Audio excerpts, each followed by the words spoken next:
How the Grinch Stole Christmas by Dr. Suess. Every Who down in Whoville liked Christmas a lot. But the Grinch, who lived just north of Whoville, did not. The Grinch hated Christmas, the whole Christmas season. Now please don't ask why, no one quite knows the reason. It could be his head wasn't screwed on just right. It could be perhaps that his shoes were too tight. But I think that the most likely reason of all may have been that his heart was 2 sizes too small. But whatever the reason, his heart or his shoes, he stood there on Christmas Eve, hating the Whos, staring down from his cave with a sour, grinchy frown at the warm lighted windows below in their town. For he knew every Who down in Whoville beneath was busy now, hanging a mistletoe wreath. "And they're hanging their stockings," he snarled with a sneer. "Tomorrow is Christmas. It's practically here." Then he growled with his Grinch fingers nervously drumming, "I must stop this Christmas from coming." For tomorrow, he knew, all the Who girls and boys would wake bright and early, they'd rush for their toys. And then, oh the noise, noise, noise, noise! That's one thing he hated, the noise, noise, noise, noise. Then the Whos, young and old, would sit down to a feast, and they'd feast, and they'd feast, and they'd feast, feast, feast, feast. They would feast on Who pudding and rare Who roast beast, which was something the Grinch couldn't stand in the least. And then they'd do something he liked least of all. Every Who down in Whoville, the tall and the small, would stand close together, with Christmas bells ringing. They'd stand hand in hand, and the Whos would start singing. They'd sing, and they'd sing, and they'd sing, sing, sing, sing. And the more the Grinch thought of this Who Christmas sing, the more the Grinch thought, I must stop this whole thing. Why, for 53 years I've put up with it now. I must stop this Christmas from coming. But how? Then he got an idea, an awful idea. The Grinch got a wonderful, awful idea. "I know just what to do," the Grinch laughed in his throat. And he made a quick Santa Claus hat and a coat. And he chuckled and clucked, "What a great Grinchy trick! With this coat and this hat, I'll look just like Saint Nick. All I need is a reindeer." The Grinch looked around. But since reindeer are scarce, there was none to be found. Did that stop the old Grinch? No. The Grinch simply said, "If I can't find a reindeer, I'll make one instead." So he called his dog Max, then he took some red thread, and he tied a big horn on top of his head. Then he loaded some bags and some old empty sacks on a ramshackle sleigh, and he hitched up old Max. Then the Grinch said, "Get up!" And the sleigh started down, toward the homes where the Whos lay a snooze in their town. All their windows were dark, quiet snow filled the air. All the Whos were all dreaming sweet dreams without care. "This is stop number 1, the old Grinchy Claus hissed, and he climbed to the roof, empty bags in his fist. Then he slid down the chimney, a rather tight pinch, but if Santa could do it, then so could the Grinch. He got stuck only once, for a moment or two. Then he stuck his head out of the fireplace flue where the little Who stockings all hung in a row. "These stockings," he grinned, "are the first things to go."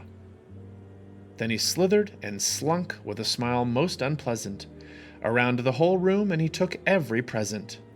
Pop guns and bicycles, roller skates, drums, checkerboards, tricycles, popcorn, and plums, and he stuffed them in bags. Then the Grinch very nimbly stuffed all the bags, one by one, up the chimney. Then he slunk to the icebox, he took the Who's feast. He took the Who pudding, he took the roast beast. He cleaned out that icebox as quick as a flash.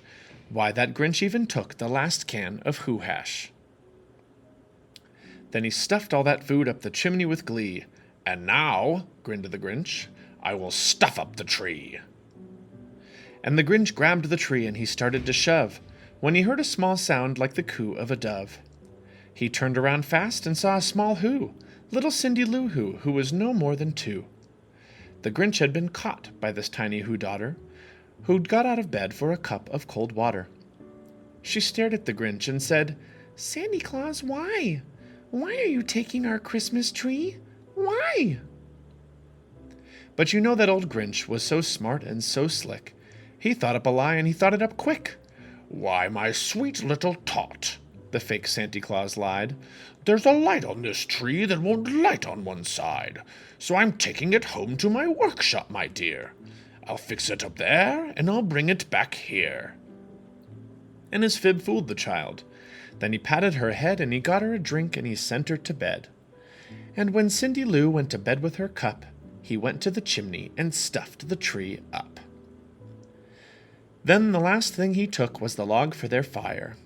Then he went up the chimney, himself the old liar, and on their walls he left nothing but hooks and some wire. And the one speck of food that he left in the house was a crumb that was even too small for a mouse. Then he did the same thing to the other Who's houses, leaving crumbs much too small for the other Who's mouses.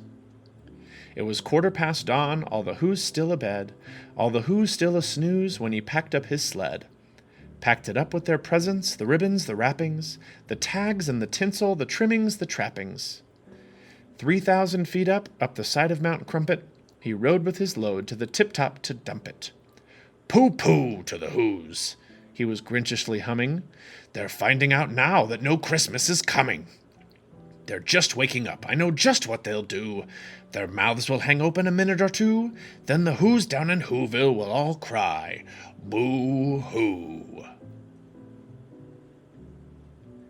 "That noise," grinned the Grinch, "that I simply must hear." So he paused, and the Grinch put his hand to his ear. And he did hear a sound rising over the snow. It started in low, then it started to grow. But the sound wasn't sad. Why, this sounded merry.